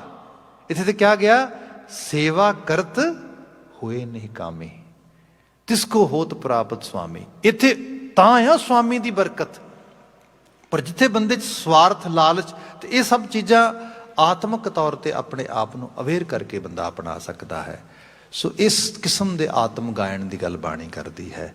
ਇਹ ਕੋਈ ਸਪੈਸੀਫਿਕ ਮਕੈਨਿਜ਼ਮ ਨਹੀਂ ਹੈਗਾ ਵੀ ਮੈਂ ਕਹਿ ਦਿਆਂ ਵੀ ਇਸ ਕਿਸਮ ਦਾ ਮਕੈਨਿਜ਼ਮ ਕਰ ਲਓ ਤੇ ਇਸ ਜਿਹਦੇ ਬਾਰੇ ਆਮ ਕਰਕੇ ਬਹੁਤ ਜ਼ਿਆਦਾ ਸਾਡਾ ਯਤਨ ਹੁੰਦਾ ਆ। ਗੁਰੂ ਸਾਹਿਬ ਕਹਿੰਦੇ ਨਾ ਠਾਕੁਰ ਗਾਈਏ ਆਤਮ ਰੰਗ ਸ਼ਰਣੀ ਪਾਵਨ ਨਾਮ ਤੇ ਆਵਨ ਸਹਿਜ ਸਮਾਵਨ ਸੰਗ। ਸਾਰੇ ਸ਼ਬਦ, ਸਾਰੇ ਲਫ਼ਜ਼ ਹੀ ਬੜੇ ਭਾਵਪੂਰਤ ਨੇ। ਸ਼ਰਣੀ ਪਾਵਨ, ਉਹਦੀ ਸ਼ਰਨ ਵਿੱਚ ਪੈਣ ਜਾਣਾ ਜਿਹੜਾ ਸਾਨੂੰ ਤਾਰਨ ਦੇ ਸਮਰੱਥ ਆ। ਹੁਣ ਸ਼ਰਣੀ ਪਾਵਨ ਇਸ ਤਰ੍ਹਾਂ ਅਹਿਸਾਸ ਕਰੀਏ, ਜਿਹਦੇ ਕੋਲ ਰਿਫਿਊਜ਼ ਜਾ ਕੇ ਲਈਏ, ਜਿਹਦੀ ਸ਼ਰਨ ਲਈਏ ਜਾ ਕੇ, ਉਹਦੇ ਅਕੋਰਡਿੰਗਲੀ ਆਪਣੇ ਆਪ ਨੂੰ ਢਾਲਣਾ, ਚਲਾਣਾ ਤੇ ਜੀਵਨ ਉਹਦੇ ਮੁਤਾਬਕ ਤੋਰਨਾ ਪੈਂਦਾ ਆ। ਸ਼ਰਨ ਆਉਣ ਦਾ ਮਤਲਬ ਇਹ ਵੀ ਹੁੰਦਾ ਆ ਕਿਸੇ ਦੀ ਸ਼ਰਨ ਆਏ ਤੇ ਉਹਦੇ ਦੱਸੇ ਹੋਏ ਰਾਹ ਦੇ ਉੱਤੇ ਅਸੀਂ ਤੁਰਨ ਲੱਗ ਪਏ। ਜਦੋਂ ਆਤਮ ਰੰਗ, ਆਤਮਿਕ ਤੌਰ ਤੇ ਕਿਸੇ ਚੀਜ਼ ਨੂੰ ਸਮਰਪਿਤ ਹੋ ਗਏ ਤੇ ਫਿਰ ਜੋ ਗੁਰੂ ਨੇ ਕਿਹਾ, ਜਿਵੇਂ ਲਿਟਰਲੀ ਤੌਰ ਤੇ ਸ਼ਬਦ ਪੜ੍ਹਦੇ ਹਾਂ, ਚਰਨ ਚਲੋ ਮਾਰਗ ਗੋਬਿੰਦ, ਵੀ ਜਿਹੜੇ ਅਸਲ ਰੂਪ ਦੇ ਵਿੱਚ ਸਾਡਾ ਜੀਵਨ ਦਾ ਚੱਲਣ ਆ ਇਹ ਗੋਬਿੰਦ ਦੇ ਮਾਰਗ ਤੇ ਸੋਭਦਾ ਆ। ਤੇ ਜਾਂ ਕਿਤੇ ਸਾਹਿਬ ਬਿਆਨ ਕਰਦੇ ਕਿ ਗੁਰਸਿੱਖ ਮੀਤ ਚਲੋ ਗੁਰ ਚਾਲੀ, ਜੋ ਗੁਰ ਕਹੈ ਸੋਈ ਭਲ ਮਾਨੋ, ਹਰ ਹਰ ਕਥਾ ਨਿਰਾਲੀ। ਭਾਈ ਇਸ ਤਰੀਕੇ ਨਾਲ ਜਾਂ ਬਚਨ ਹੈ ਸ਼ਰਣੀ ਪਾਵਨ। ਗੁਰੂ ਅਮਰਦਾਸ ਸਾਹਿਬ ਜੀ ਦੇ ਬੋਲ ਪੜ੍ਹਦੇ ਹਾਂ, ਮਹਾਰਾਜ ਬਿਆਨ ਕਰਦੇ ਕਿ ਆਵੋ ਸੰਤ ਪਿਆਰੇ ਹੋ ਅਕਥ ਕੀ ਕਰੈ ਕਹਾਣੀ ਅਕਥ ਕੇਰੀ ਕਿਤ ਦੁਆਰੈ ਪਾਈਐ। ਸ਼ਰਣੀ ਪਾਵਨ ਕਿਵੇਂ ਆ ਜੀ? ਕਿਆ ਤਨ ਮਨ ਧਨ ਸਭ ਸੌਂਪ ਗੁਰ ਕੋ। ਸ਼ਰਣੀ ਪਾਵਨ ਇਹ ਹੈ, ਇਸ ਰੂਪ ਦੇ ਵਿੱਚ ਤਨ ਮਨ ਧਨ ਸਭ ਸੌਂਪ ਗੁਰ ਕੋ, ਹੁਕਮ ਮੰਨਿਆ ਪਾਈ ਹੈ। ਜਿਹਦੀ ਸ਼ਰਨ ਗਏ ਉਹਦਾ ਹੁਕਮ ਮੰਨਣਾ ਸ਼ੁਰੂ ਕਰ ਦਿੱਤਾ। ਕਿਆ ਜੋ ਤੂੰ ਕਿਹਾ ਉਹ ਸਿਰ ਮੱਥੇ ਹੈ। ਸੋ ਇਹ ਸ਼ਰਣੀ ਪਾਵਨ, ਨਾਮ ਧਿਆਵਨ, ਇਹੀ ਨਾਮ ਦਾ ਧਿਆਉਣਾ ਆ।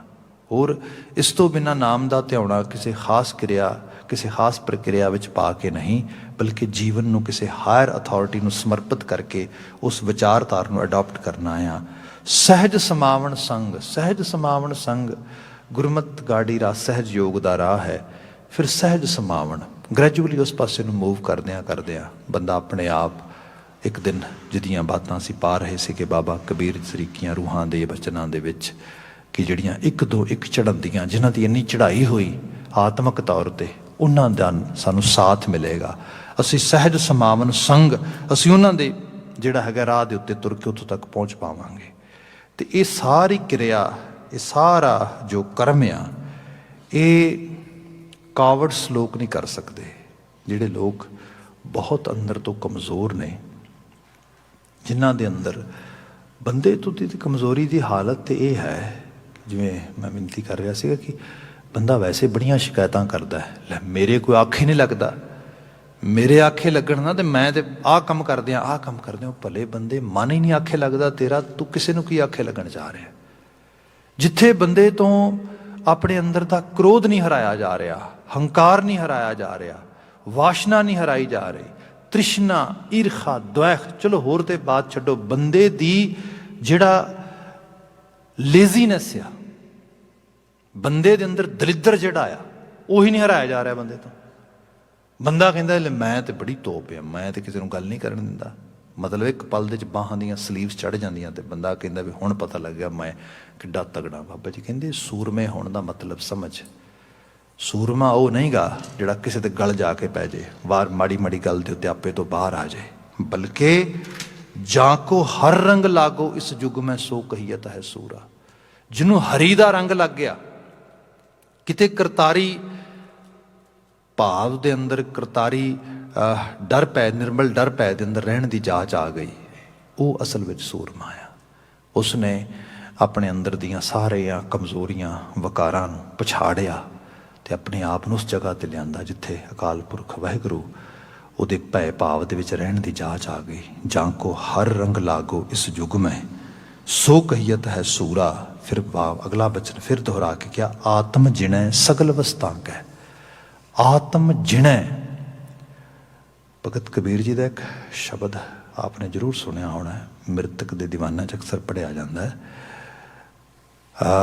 ਜਿਸ 'ਚੋਂ ਜ਼ਿਕਰ ਕਰਦੇ ਕਿ ਦੇਹੀ ਗਾਮ ਜਿਉ ਧਰ ਮਹਿਤੋ ਬਸੈ ਪੰਚ ਕਿਰਸਾਨਾ ਨੈਨੂ ਨਕਟੂ ਸਰਵਣੂ ਰਸਪਤ ਇੰਦਰੀ ਕਹਿਆ ਨ ਮਾਨਾ। ਬਾਬਾ ਅਬ ਨਾ ਬਸੋਏ ਗਾਉ ਘੜੀ ਘੜੀ ਕਾ ਲੇਖਾ ਮੰਗੈ ਕਾਇਤ ਚੇਤੋ ਨਾਉ। ਉਹ ਜਿਹੜਾ ਬਚਨ ਹੈ ਉਹ 'ਚ ਬਿਆਨ ਕੀਤਾ ਕਿ ਮੈਂ ਜਦੋਂ ਬੜੇ ਧਿਆਨ ਨਾਲ ਆਤਮਿਕ ਤੌਰ ਤੇ ਮਤਲਬ ਆਤਮ ਮੰਥਨ ਕੀਤਾ ਨਾ, ਤੇ ਪਤਾ ਲੱਗਾ ਦੇਹੀ ਗਾਂਵ ਜਿਉ ਧਰ ਮਹਿਤੋ। ਮਹਿਤੋ ਬੜਾ ਪਿਆਰਾ ਲਫ਼ਜ਼ ਹੈ। ਜਿਵੇਂ ਅਸੀਂ ਸ਼ਬਦ ਪੜ੍ਹਦੇ ਹਾਂ ਮਹਿਤਾ ਕਾਲੂ ਜੀ ਜਾਂ ਮਹਿਤਾ ਕਲਿਆਣ ਦਾਸ, ਗੁਰੂ ਨਾਨਕ ਸਾਹਿਬ ਜੀ ਦੇ ਪਿਤਾ ਦਾ ਨਾਮ। ਜੇ ਲਾਸਟ ਨੇਮ ਦੇ ਕੌਨਸੈਪਟ ਵਿੱਚ ਜਾਈਏ ਤੇ ਜੋ ਕਾਸਟਿਜ਼ਮ ਭਾਰਤੀ ਖਿੱਤੇ 'ਚ ਹਜ਼ਾਰਾਂ ਸਾਲਾਂ ਤੋਂ ਲੋਕੀ ਮੰਨਦੇ ਸੀ, ਜਿਹਨੂੰ ਗੁਰਮਤਿ ਨੇ ਜਿਹਦੇ 'ਚੋਂ ਸਾਨੂੰ ਬਾਹਰ ਕੱਢਿਆ, ਉਹਦੇ ਮੁਤਾਬਕ ਵੀ ਦੇਖੀਏ ਤੇ ਬਾਬਾ ਨਾਨਕ ਜੀ ਹਰਾਂ ਦੀ ਫੈਮਿਲੀ ਪਿਛੋਕੜ ਵਿੱਚੋਂ ਬਾਬਾ ਕਲਿਆਣ ਦਾਸ ਜੀ, ਉਹਨਾਂ ਦਾ ਲਾਸਟ ਨੇਮ ਤੇ ਬੇਦੀ ਬਣਦਾ। ਫਿਰ ਮਹਿਤਾ ਕੀ ਹੈ? ਦੋ ਲਾਸਟ ਨੇਮ ਤੇ ਨਾ ਹੋ ਸਕਦੇ, ਜਾਂ ਤੇ ਬੇਦੀ ਹੋ ਸਕਦਾ ਤੇ ਮਹਿਤਾ ਵੀ ਸਾਡੇ ਲਾਸਟ ਨੇਮ ਹੁੰਦਾ। ਐਕਚੁਅਲੀ ਇਹ ਮਹਿਤਾ ਲਾਸਟ ਨੇਮ ਨਹੀਂ ਗਾ, ਇਹ ਉਪਾਧੀ ਹੈ। ਇਹ ਲਫ਼ਜ਼ ਹੈ ਮਹਿਤੋ। ਮਹਿਤੋ ਉਹ ਹੁੰਦੇ ਜਿਹੜੇ ਪਟਵਾਰ ਖਾਨੇ ਦੇ ਵਿੱਚ ਲਿਖਤ ਪੜ੍ਹਤ ਦਾ ਕੰਮ ਕਰਦੇ, ਉਹਨਾਂ ਨੂੰ ਮਹਿਤੋ ਕਿਹਾ ਜਾਂਦਾ ਸੀ। ਉਹਨਾਂ ਨੂੰ ਮਾਲ ਮਹਿਕਮੇ ਬਾਰੇ, ਮਾਲ ਡਿਪਾਰਟਮੈਂਟ ਬਾਰੇ ਪੂਰੀ ਨੌਲੇਜ ਹੁੰਦੀ। ਜਦੋਂ ਕੋਈ ਕਿਸੇ ਜਗੀਰਦਾਰ ਕੋਲ ਜਾਂ ਕਿਸੇ ਵੱਡੇ ਜਿਹੜਾ ਹੈਗਾ ਸ਼ਾਹੂਕਾਰ ਕੋਲ ਕੋਈ ਕੰਮ ਜੌਬ ਕਰ ਲੈਣ ਵਾਸਤੇ ਕੋਈ ਬੰਦਾ ਆਉਂਦਾ ਤੇ ਕਹਿੰਦਾ ਮੈਨੂੰ ਨੌਕਰੀ ਦੇ ਦਿਓ, ਤੂੰ ਕਹਿੰਦਾ ਕੀ ਕਰ ਸਕਣਾ? ਤੇ ਅੱਗੋਂ ਜਵਾਬ ਦਿੰਦਾ ਹਮ ਜੀ ਮਹਿਤੋ ਹੋਤੇ ਹੈ। ਉਹ ਕਹਿੰਦੇ ਮਹਿਤੋ ਹੈ, ਫਿਰ ਆ ਜਾ। ਕਿਉਂ? ਕਿਉਂਕਿ ਤੈਨੂੰ ਪਤਾ ਹੈ ਹਿਸਾਬ ਕਿਤਾਬ ਦਾ। ਬਾਬਾ ਕਬੀਰ ਜੀ ਕਹਿੰਦੇ ਜੀ ਦੇਹੀ ਗਾਂਵ ਜਿਉ ਧਰ ਮਹਿਤੋ।